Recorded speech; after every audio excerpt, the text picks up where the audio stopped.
On today's primetime local news, the city of Lloydminster is less than 24 hours away from your voice night. Well, they fully understand the implications, the challenges that we face as City Council and the information we receive. And we look back to 2004, where one Turtle Lake resident was the proud foster parent to a pet pelican. I just bailed off the quad and tackled him.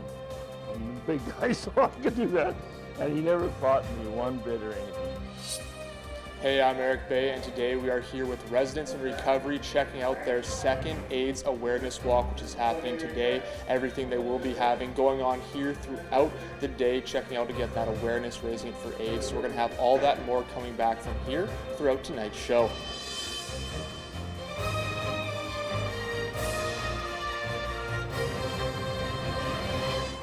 Prime time local news, serving the Lakeland and Midwest regions. City Council is inviting the public to the Service Sports Center tomorrow evening for Your Voice Night. The event is focused on the current challenge of city facilities as highlighted in the 2019 Buildings Report. Other topics include the Martin Brown Area Redevelopment Plan and dangerous goods and trucking routes. We like to make sure that people are informed. If you've heard at coffee or somewhere else that they're going to be doing this, come out to the meeting and make sure that that is exactly what City Council is doing. Mayor Albers says they want to provide the public with as much information as possible. So they fully understand the implications, the challenges that we face as City Council and the information we receive. We want to share that information with them so they understand why we're looking at some directions that we're looking at. Residents can begin dropping in at 4:30 in the OTS room. Last week, City Council approved the appointment of members for the Lloydminster and District Health Committee. Councillors Stephanie Monroe and Jonathan Torson, along with Wendy Plandowski and Paul Richer, will serve for a 2-year period from December 2019 to December 2021. The two councillors will serve on the committee as residents rather than their current role in municipal politics. One of the biggest, factors in terms of quality of life in the city of Lloydminster is the healthcare situation, and it's not necessarily the most ideal healthcare situation that you're going to get either in the province of Saskatchewan or Alberta, and we want to do everything we can to ensure that we're getting the, optimal service for the people in Lloyd, and I'm going to do that as a personal resident. Council is also in the process of developing a policy for appointments like this in the future. The Rotary Club had their exchange student come by and talk about her experience in Canada so far. Dagmar Francis has been living in Lloydminster for 3 months now. Today at the Rotary Club, she shares some of her first experiences in the province. For Dagmar, it's getting used to how apologetic everyone is. I think a lot of Canadians, they say sorry every time. I'm like, you didn't do anything wrong, but okay. A new challenge for Dagmar was embracing the cold weather of Alberta compared to the more mild winters she would have in Belgium. I was walking from the school to the car, and I was crying. Because the wind was so cold, and I'm like, just crying. I was like, oh. Dagmar already talks about coming back to Canada with her family in the near future.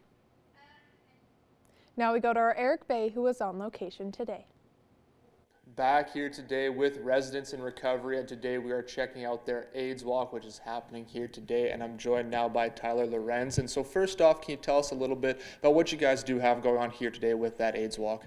Sure. So today we're going to have AIDS walk, a little walk through downtown Lloydminster here to raise awareness for HIV and AIDS. December 1st is National AIDS Awareness Day, so that happened yesterday. So today we're doing the AIDS walk just to bring awareness that HIV doesn't have to be a life-threatening disease anymore. There are treatments available to bring the viral load down, that people can live a total normal lives with HIV, and it doesn't have to affect them negatively anymore. And now obviously you've mentioned here all about raising awareness, and what is the importance, I guess, of raising that awareness, especially here in this community of Lloydminster? Sure. HIV, is on the rise in provinces like Saskatchewan.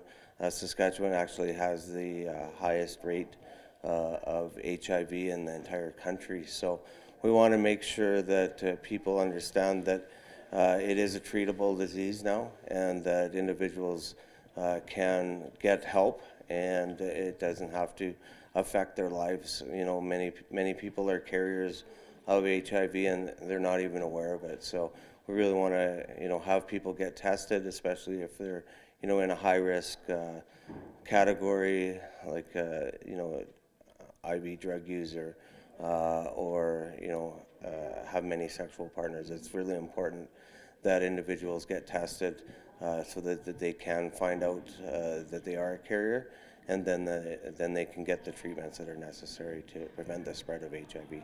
All right, thank you for this, and we're going to have some more from back here, continuing with residents in recovery. But before that, we're going to head back into the studio.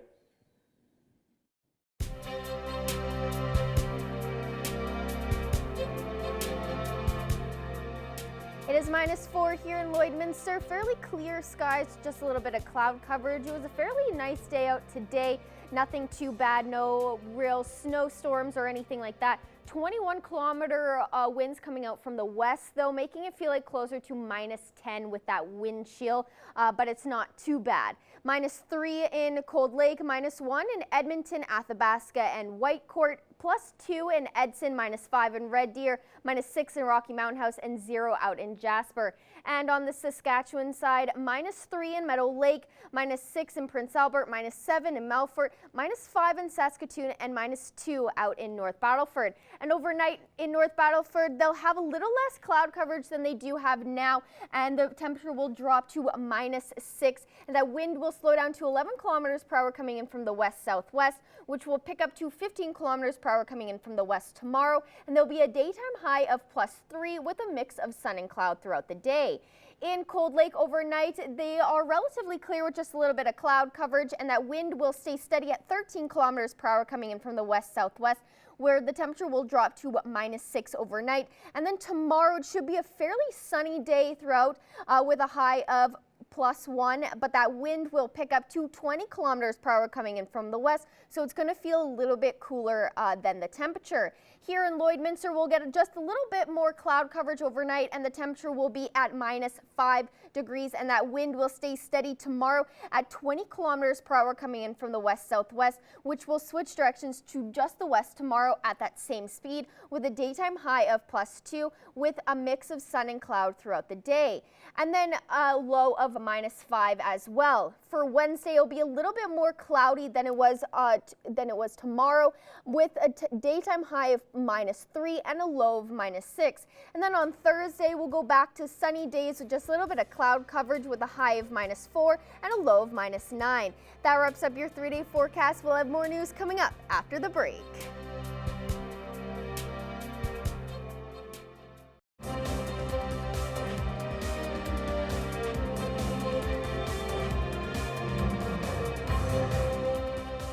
Welcome back. In this week's retrospect, Abby St. John goes back to 2004 and takes a look at 2 stories. One showing the power of theater while also fundraising for a good cause, plus a couple who rescued and took care of a unique pet.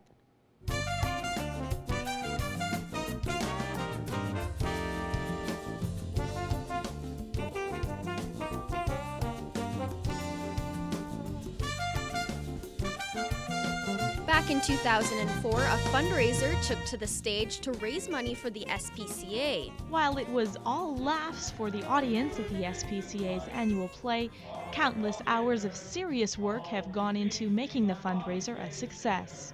I can't believe the commitment of the people that do this. The cast come every Wednesday from September on, and it's minimum 5 hours. What's wrong with them? They're not used to female company. The tickets sold out quite quickly. We actually had to add an extra show in Saturday afternoon in order to accommodate the people that have been supporting us so well. And all these volunteers that you see behind me put in hundreds of hours. Also in 2004, a Turtle Lake couple rescued a pet that ended up bringing the community together to help. There's Big Bill. While his companions winter in Mexico, Big Bill is staying close to home. When Turtle Lake ice froze over 2 weeks ago, he was left behind.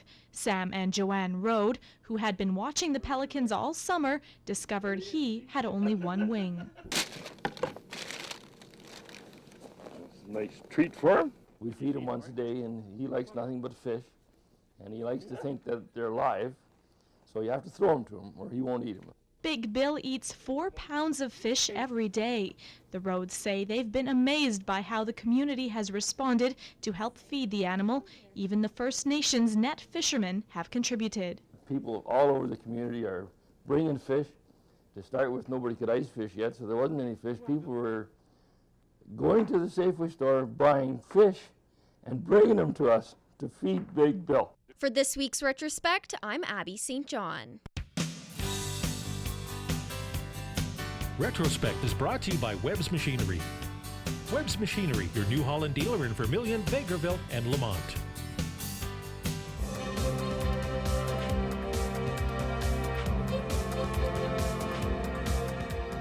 The Lakeland Rustlers had a busy weekend all around.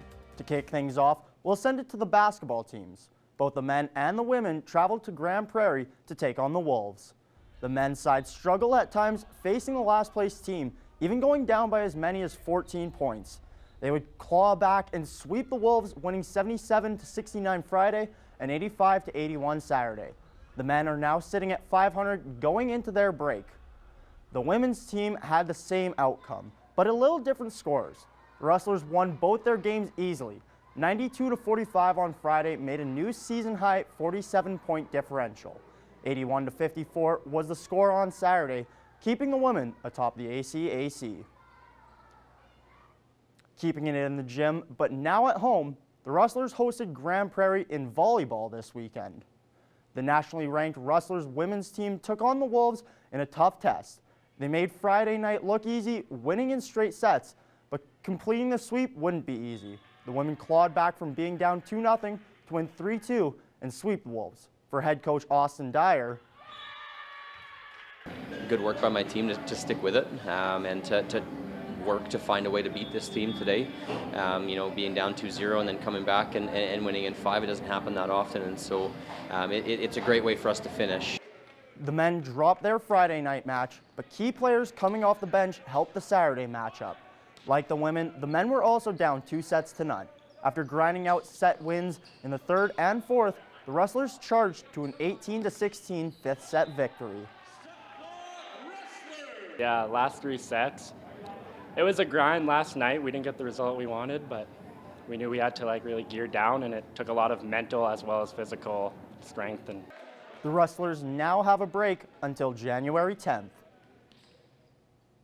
The third and final Lakeland team in action was the curling team. The Rustlers hosted the first ACAC qualifier of the season. Hard is a great way to describe the sweeping, but also a great way to describe the competition. The men's team finished in first for their division, the mixed had a strong 4-1 record, and the women finished with 1 win. This sets all 3 teams up for the next qualifier.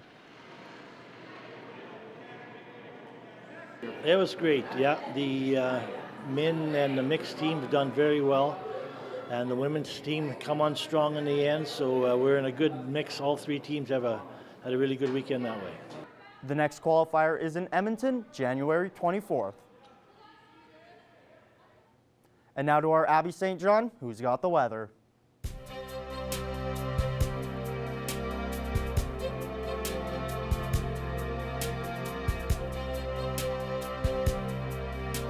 Thanks, Evan. Well, taking a look at our satellite radar map, earlier today, the Edmonton area experienced some freezing rain, and Bakerville also has some expectancy of some snow. But here in Lloydminster, it was fairly clear, no real signs of any snow or rain or anything like that. Just a little bit of cloud coverage making its way throughout the region, and nothing too severe on the Saskatchewan side either to report. Current temperatures, it is still -4 here in Lloydminster, as well as in Maidstone, -3 in Macklin, St. Walburg, and Green Lake, -5 in Isle Cross and Pearson, -4 in Maidstone, -2 in North Battleford. And on the Alberta side, -3 in Cold Lake, Bonnyville, Lac La Biche, and Provost, -4 in Wainwright, Vermilion, Marwayne, -5 in Vegreville and St. Paul, and -1 out in Edmonton.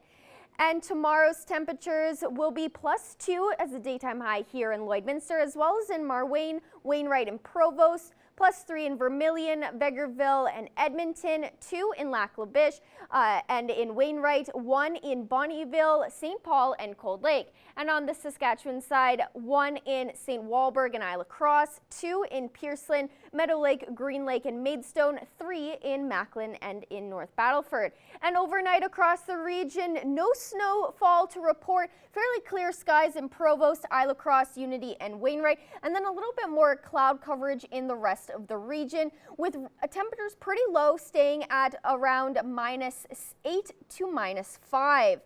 And then your school day forecast for tomorrow at 8 a.m. It will be -2 with a little bit of cloud coverage, but it should be fairly clear. And then by the time recess rolls around, it'll be -1 with a mix of sun and cloud. And then +1, it'll get above 0 at lunchtime with a mix of sun and cloud as well. And then by the time school is out, it will also be +1 with more sun and less cloud coverage than we'd seen earlier in the day. And then your daytime forecast is +2 and a low of -5 for tomorrow. And then there's a little bit more cloud coverage on Wednesday with a high of -3 and a low of -6. Then on Thursday, more sun and less cloud with a high of -4 and a low of -9. Then we get back to the cloudy state with a high of -6 and a low of -10. On Saturday to start your weekend, there's a 65% chance that it will snow throughout the day with a high of -9 and a low of -10. And then on Sunday, we get right back to the sunny day with a high of -13 and a low of -15. To start your week off, next Monday, it will be a high of -10 and a low of -18 with a mix of sun and cloud throughout the day. We're right around our average high for this time of year, with our average high being -7, and we're just a little bit below our average low of -15. That wraps up your 7-day forecast. We'll have more news in the question of the day coming up after the break.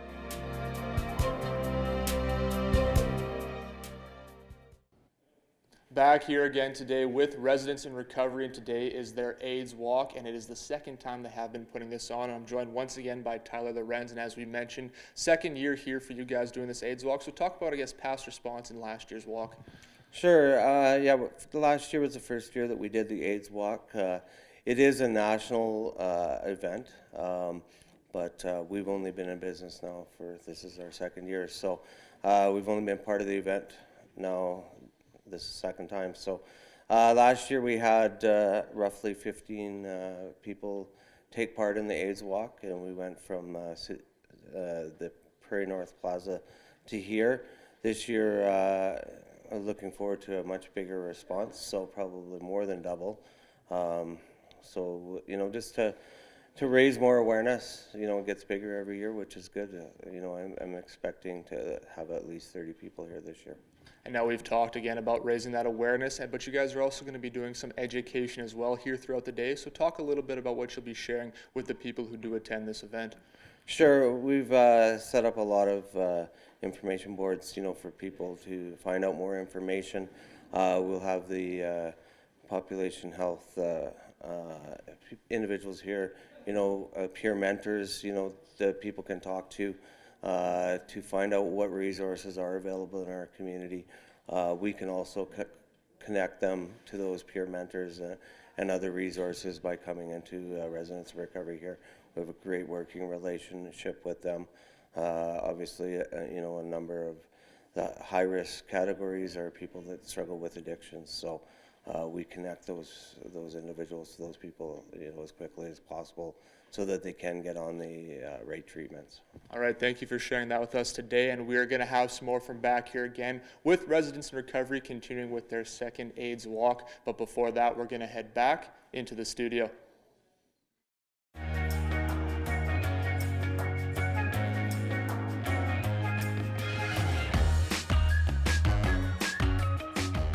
Thanks, Eric. And now our question of the day today was about how we are now in the last month of the decade, which is pretty crazy. So we asked you guys, what are some of your biggest highlights from the decade, and we got a lot of different answers regarding if they traveled, they got married, all that type of stuff. Yeah, it's been great. A lot of them, graduating from school, getting their dream job, proposing, getting married, having 2 great grandchildren, 1 son getting married, moved, retired, lots of traveling. So it's awesome. And 10 years does seem like a long time, but as one person pointed out, it went by very quickly. I have to agree, because sometimes I forget that it's already 2019, and I think 2012 is like 3 years ago. Yes. So it's definitely gone by fast, and I know both of us, we've went through a lot of different changes during this decade. Yes, exactly. Graduating high school, graduating college, and then moving, and then starting a job. It all happened in like 3 years, but leading up to it also went by super quickly as well. And now, like both of us, we're both now not teens anymore, so that's definitely a different part of being in this new decade. It's going to be, we're not teenagers, we're adults now. Yeah, but even reading a lot of the comments and what people were saying is like, their comments were so large, I was like, wow, you guys did a lot. And then I realized it's over the span of 10 years. So being able to travel, this one lady, all over to these different places must have been incredible.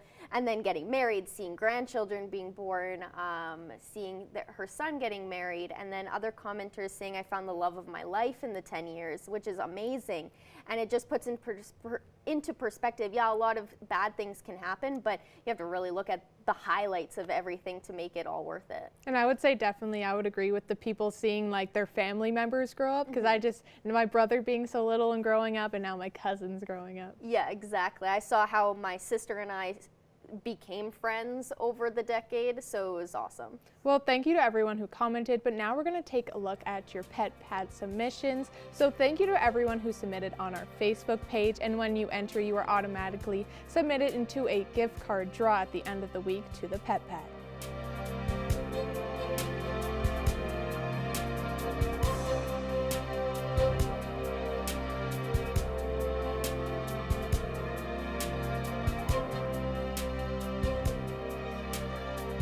We want to see your pets. Send photos of your pet and their name to our Facebook, Twitter, or Instagram to have them featured on Pet of the Day. Your name will be entered into a weekly draw for a gift certificate from the Pet Pad. In studio today, joining myself is the one and only Josh Ryan. Josh, thanks for joining me. Thanks for always having me. And so Josh, busy weekend here for the Lakeland College Rustlers. Just before they finish for their semester break here, let's just break down, what happened, the events over the weekend for, I guess, 3 teams or 3 different sports that were in action. Indeed. It's the end of the line until Christmas for both volleyball, basketball, and overall a pretty successful weekend when you look at it. Men's volleyball maintained their just over 500 record. They split, not a loss they wanted, coming against last place Grand Prairie, but they managed to battle through 2 pretty tough 5-set matches. The second one especially, down 2-0, down 17-11 in the 3rd set. And they were able to gut that one out 18-16 in the 5th. Fought off, I believe, 4 match points, which you don't see very often as well. For the women, they had a similar come-from-behind match on Saturday to go win their 5-setter, and they are now locked in as the 2nd seed in the North Division. And again, for the volleyball side of things, it's better than what we expected, I think, from a women's team that was missing 3 All-Stars and 3 fifth-year leaders from their team that left this year. On the men's side, it's roughly somewhere where we expected them to be going into the season, but they're much ahead of a couple of the teams below them in the standings. So once again, they head into the second half with a chance at making playoffs. Now we'll see if they can stay healthy. And Josh, you mentioned, they might be a little higher than some people expected for that women's volleyball team. They've had quite a few different players step up throughout the season, whether they're regular starters or bench players. Indeed, and we saw that on the weekend where Kaylee Lewick, who's played as sort of a right side or a left side for them over the past season and a half, she was injured earlier this year and didn't get into the starting lineup as an outside hitter. Brooklyn Bame injured heading into the week because of practice. She's out for at least the month of December, maybe even a little longer. As a result, they need another player to go into the middle. And Kaylee, while not as big as Brooklyn, she's a very athletic player and good offensive player. So she filled in pretty nicely in that spot. And that's a good thing for Coach Austin Dyer when they head into the first matches in January, that even if Brooklyn Bame's not quite ready to go, Lewick can step in pretty easily. And now, Josh, for the basketball teams, the men, they were in a couple tight games there. Yes, they were. Against maybe competition that they shouldn't have been that tight against. Meanwhile, the women, they really took it to that Grand Prairie Wolves team. Yeah, they did. The women's team in Grand Prairie has struggled historically over several seasons, so that wasn't really a surprise.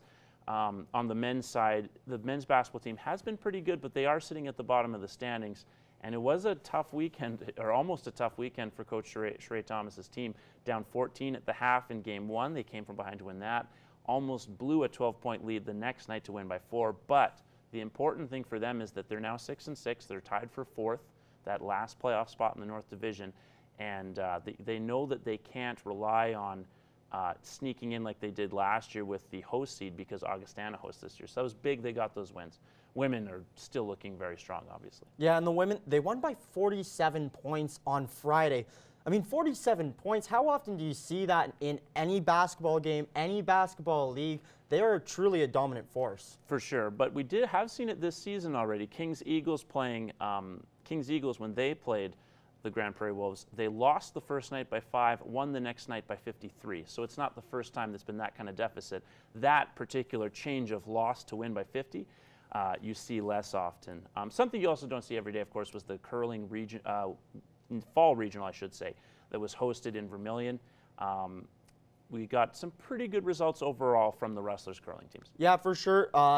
The mixed team went 4-1. The men's team went 4-2. And unfortunately for the women's team, they didn't quite, get the results they wanted, going 1-5. But I guess in quite a few of those games, it was very back and forth. Anybody could have won those.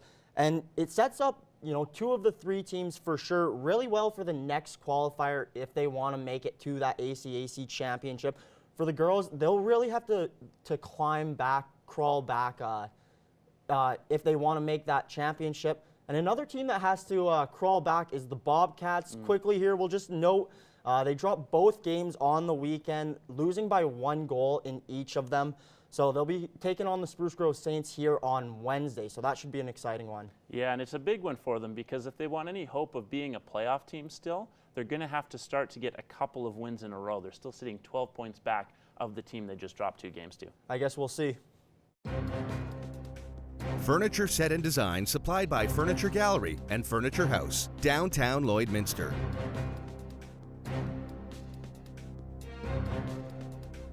Once again, in studio with the lovely Josh Ryan. I think we're going to break it down a little bit with some international sports talk. Quite a few of the NBA players this season have been committing to playing for Canada at the upcoming Olympics and Olympic qualifiers here. Yeah, so that kind of has made the traction over the last 2 weeks. In the past, Canada has had a tough time getting some of their NBA players to compete for them in these Olympic qualifying games, notably this year even at the FIBA World Cup. They weren't the only country to have lower participation. There's a number of other countries that were missing NBA players. Part of it's just because it was so close to the start of training camps for all these different clubs. But with this particular qualifier being hosted in Canada, this now means we're going to have a number of Canadians playing in the NBA right now who will play. So Kelly Olynyk, who plays for the Miami Heat, Dwight Powell out of Dallas, Jamal Murray, who's maybe the best young Canadian player right now, playing for the Denver Nuggets at point guard. A few other promising young guys like Shai Gilgeous-Alexander, who's out in Oklahoma City. I think it's almost a dozen guys now that have officially confirmed that they will play. And if you add them to the older crowd like Tristan Thompson, Corey Joseph, who are probably going to be there, that's a good look for Canada in June. They'll have the second most amount of NBA players of any country behind only the United States of America. Josh, now, because a lot of these players haven't played internationally before, or maybe aren't quite the studs on their team, lots of people might know Corey Joseph from his time with the Raptors, or RJ Barrett because he was, so notable in his college career. Who do you think might be a sleeper player for this Canadian team that maybe people don't know about yet? Well, I mean, Dylan Brooks out of Memphis, who's had quietly a good season for them. He could factor in very heavily for the squad. A guy who played really well in a few previous international competitions, Kem Birch. He plays for Orlando, and he's actually getting a good look in the NBA now because of an injury to their starting big man, Nikola Vucevic. That's given him a little bit more court time, and he's taking advantage of it. So there's a couple of young guys, but obviously Jamal Murray, RJ Barrett, who's shown well with the Knicks, those guys are still going to be relied upon heavily. The only one that's really still up in the air is Andrew Wiggins, who most people behind the scenes are saying he's going to play, but there's not an official confirmation. So we'll still have to wait and see whether he will be playing for Canada in the summer. Until you hear the words come out of his mouth, nobody really knows. And like you said, very dynamic player, you know, just the athleticism on this guy is through the roof, and everybody's seen it since his high school days. He was one of the most talked about Canadian basketball players, maybe since Steve Nash. He's got to be up there. I mean, they did call him Maple Jordan coming out of high school. But we'll have to wait and see until he actually says one way or the other. It's interesting that in the basketball world, it's been largely a positive thing so far for the country of Canada when it comes to sports. Hockey, it's been a tough couple of weeks, obviously, with the Don Cherry firing, along with a number of stories coming out about abuses and scandals. The teams themselves have been pretty up and down as well when you look at the play of teams like Edmonton and Calgary. Edmonton obviously still sitting atop the West, but they have had a little off couple of games other than that 3-2 win.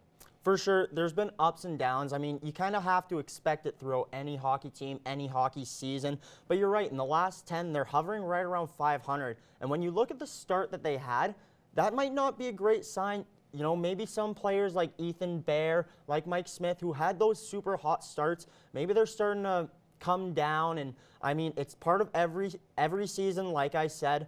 But it is something to worry about when you look at the Oilers' track record here. And you compare that to some other teams. We look at the Flames and think they've had a really slow start. Johnny Gaudreau still hasn't gone off yet, and that bodes well for them if they're starting to get on a roll here, a couple of wins in their last few. Same thing for the Leafs. They had a couple of guys with slow starts who were showing signs of picking up post the firing of Mike Babcock, and now the Leafs are trending nicely. That could be a scary team in the Eastern Conference. For sure, Keith.